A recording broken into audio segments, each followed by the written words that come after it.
Moin Moin aus dem Wunderland. Heute haben wir eine richtig coole und spannende Folge für euch. Und zwar geht es hier um Themen in Südamerika. Wir haben jetzt ein paar Baustellen hier am Laufen. Zum einen gestalten wir jetzt gerade den Treppenaufgang 4 Meter hoch hinaus in den nächsten Stock.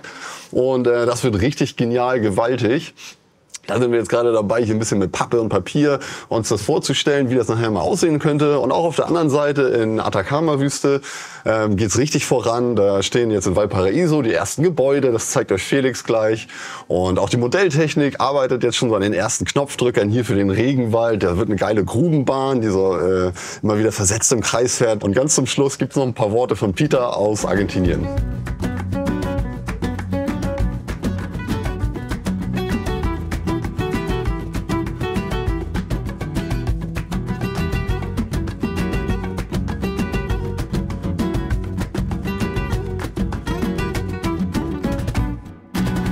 Wir haben uns hier jetzt ein bisschen ein kleines Pappmodell gebaut, schon mal eine Wand aufgestellt, damit wir hier ein bisschen arbeiten können. Und dann haben wir hier mit mehreren Leuten zusammen schon mal ein bisschen überlegt, haben gespielt mit dem Papiermodell. Auf der Seite, da hinter euch sozusagen, hinter der Kamera jetzt, werden wir vielleicht die Nazca-Linien darstellen, so eine, vielleicht auch sogar um 90 Grad gedreht, einfach mal ein Dorf an der Wand. Momentan ist das alles auch noch so offen gestaltet, also die Gäste, die hier oben langlaufen, die können das alles sehen, die können uns nachher auch bei der Arbeit ein bisschen zuschauen. Das ist das Verbindungsstück zwischen Regenwald und Atacama, deswegen haben wir hier auch nachher eine 4 Meter lange Brücke, die also bis da zum nächsten Pfeiler führt und eben die Bahnstrecken verbindet. Und dann geht's hier oben auch noch irgendwie extrem wild weiter, weil wir haben hier so ein bisschen das Problem, wir müssen sehr steil erstmal hoch. Wir wollen hier die peruanischen Anden in erster Linie darstellen und dadurch wird es alles so ein bisschen fantastisch. Und das gibt uns eigentlich die Chance, wieder so ein bisschen wunderlandmäßig ein paar verrückte Ideen zu realisieren. Und da zum einen werden wir hier so eine schwebende Insel haben, so ein bisschen so angelehnt an Avatar. Vielleicht machen wir da auch noch so den Baum des Lebens drauf oder so. Da freue ich mich besonders drauf. Und genau, hier werden sich dann eben so die Anden nach oben in den 4. Stock erheben. Haben wir hier als erstes mal so eine Ausbuchtung, so ein Überhang. Da wird auf jeden Fall ein Dorf entstehen. Die Bahntrasse kommt hier aus der Atacama-Wüste durch einen kleinen Durchbruch in der Anlage. Rausgefahren, hier vorne wieder in den Tunnel. Aber da haben wir eben auch noch mal so die Verbindung zwischen den beiden Abschnitten. Das wird auf jeden Fall auch noch mal interessant, wie wir das integrieren. Auf dem ersten Treppenpodest haben wir nachher Machu Picchu.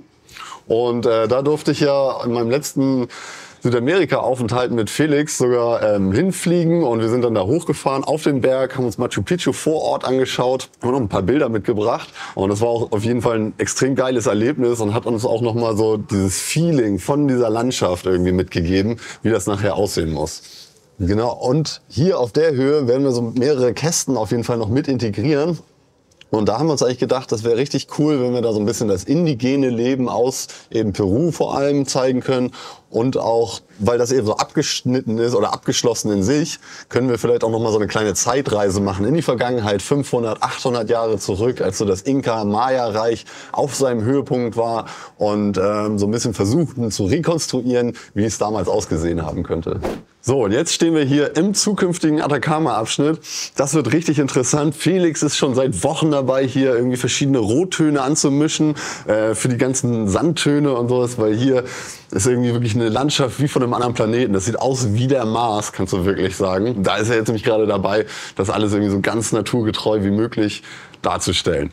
Und ein anderer Planet ist auch ein gutes Stichwort. Wir bauen außerdem hier so ein Observatorium dahin. Das ist halt in echt stehend in der Atacama-Wüste die modernsten, hochauflösendsten Teleskope der Welt. In diesen Hochebenen gibt's nachher auch noch einen Salzsee, da werden Flamingos stehen. Und hier drunter kommt nachher von Stefan noch eine Lavahöhle. Das wird auch irgendwie ein wirklich geniales Teil, das habe ich schon gesehen. Und genau, die Grubenbahn ist aber da drüben, da können wir auch mal rüber. Ich habe euch hier mal ein paar Testfahrzeuge mitgebracht. Da werden die Jungs dann ein paar Testrunden drehen. So ein Omnibus irgendwie, der hier ist komplett unverkleidet und 2 Müsli-Packungen. Und die werden dann später nacheinander hier so immer ihre Runden ziehen.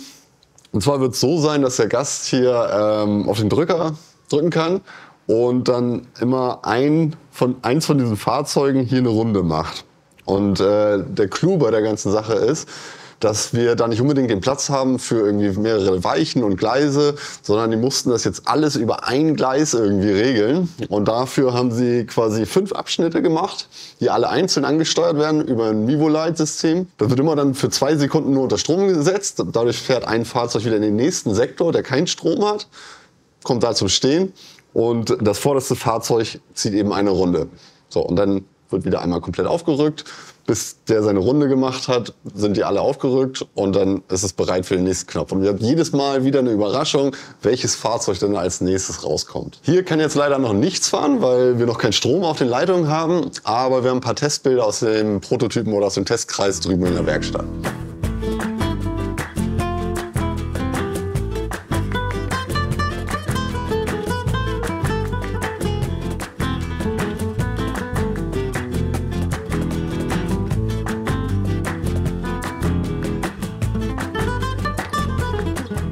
Ich bin jetzt hier noch ein bisschen weiter westlich Richtung Küste gewandert zur Stadt Valparaíso. Die versuchen wir hier so ein bisschen nachzubauen an der Spitze unserer Anlage hier.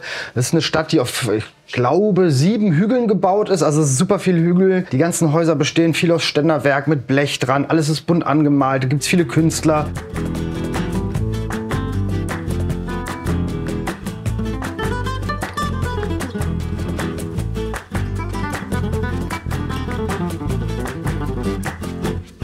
Michael und ich waren die letzten Wochen schon echt produktiv und ja, haben uns schon mal ein paar Straßen reingesetzt, die Treppen reingebaut und dann angefangen, auch Häuser zu bauen. Der Unterschied aber zu sonst ist, dass wir es nicht am Computer kreiert haben, sondern dass wir einfach Platten nehmen, anfangen, ein Haus zu bauen, das reinstellen und dann das nächste Haus daran bauen. Ne? So entsteht ein ganz individueller Look, irgendwie vielleicht auch so wie die Leute das da in echt machen. Ja, im Endeffekt sägen wir alles mit der Hand, schneiden das mal. Es darf auch mal krumm und schief werden, denn das gibt dem Ganzen nochmal so einen ganz eigenen Charakter. Und ja, versuchen da viele Graffitis drauf zu machen und all solche Sachen. Und ja, weil das Ganze am Hang ist und es vielleicht auch ein bisschen anstrengend ist, immer die ganzen Treppen hochzulaufen, haben die Chilenen sich gedacht, Mensch, wir bauen ein paar Standseilbahnen hier hin. Und die sind super bekannt für Valparaíso. Gibt einige und natürlich darf die hier nicht fehlen. Die kommt nämlich hier vorne hin und da erzählt euch Moritz jetzt ein bisschen was. Ja, ich habe hier die Seilbahn aus Valparaíso. Die hat Michael mir zusammengelötet. Wirklich schön gemacht, sehr filigran. Davon gibt es in Valparaíso über 200 Stück. Die waren alle mal im Betrieb, so zwischen den 60ern und Anfang 2000ern.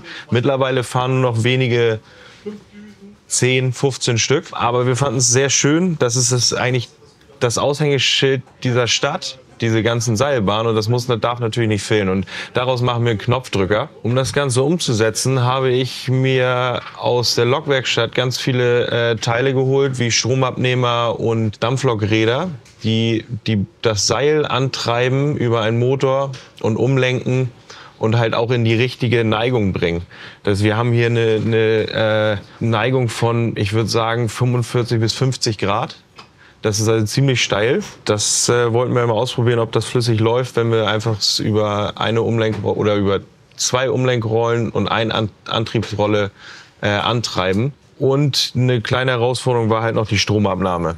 Dafür habe ich hier einen Mittelkontakt eingebaut mit einem Schleifer, der Strom abnimmt, und über die Hauptschienen nehme ich mir den Plusstrom ab, was dann über einen weiteren Schleifer an die Räder gegeben wird. Und ich bin soweit ziemlich zufrieden. Es flackert ab und zu ein bisschen, aber wir haben gesagt, das ist relativ authentisch und das finden wir gut. Jetzt kommt es als nächstes wieder zu Michael, der wird das Ganze ausschmücken und ja, am Ende werde ich noch mal die Stromabnehmer wieder freischleifen, weil Michael das Ganze anmalen wird und den Motorhalter auch hier verbauen vernünftig. Der ist jetzt gerade noch provisorisch aufgebaut.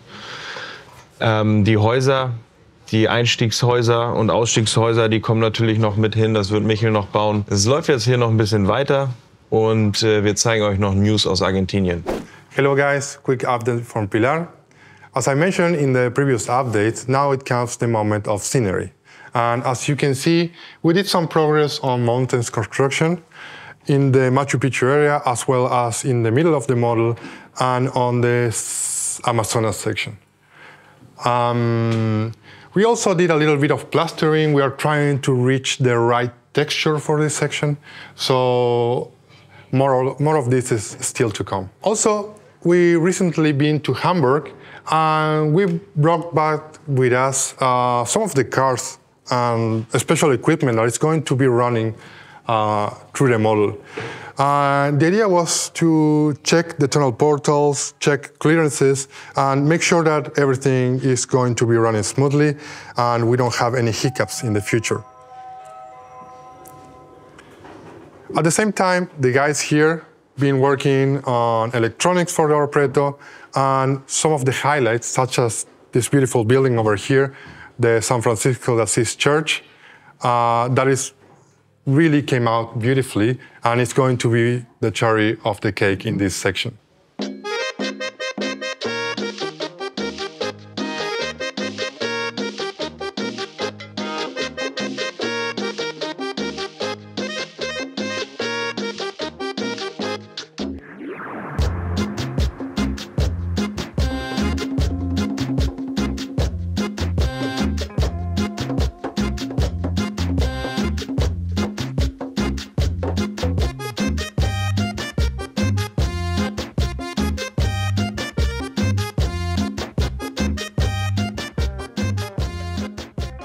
Okay, so we're here in the Amazonas section, and as you can see, most of the surface is already done. Now it comes the moment of finding the final location for the houses of Manaus and Iquitos. And Jimmy and Lucia were working in that just the past week, and the result is already fantastic. Also, in the Amazonas section, we have some car system. And I'm happy to announce that our colleague, Axel, is coming over from Hamburg to help us with that. We developed some fantastic new techniques to create dirt roads and mud sections that are just out of this world. So stay tuned for more news. Und wenn ihr noch irgendwelche Ideen habt, was wir hier unbedingt noch mit einbauen müssen, dann schreibt uns doch gerne unten in die Kommentare. Und ich bedanke mich fürs Zuschauen. Lasst doch gerne ein Like da und bis zum nächsten Mal. Ciao.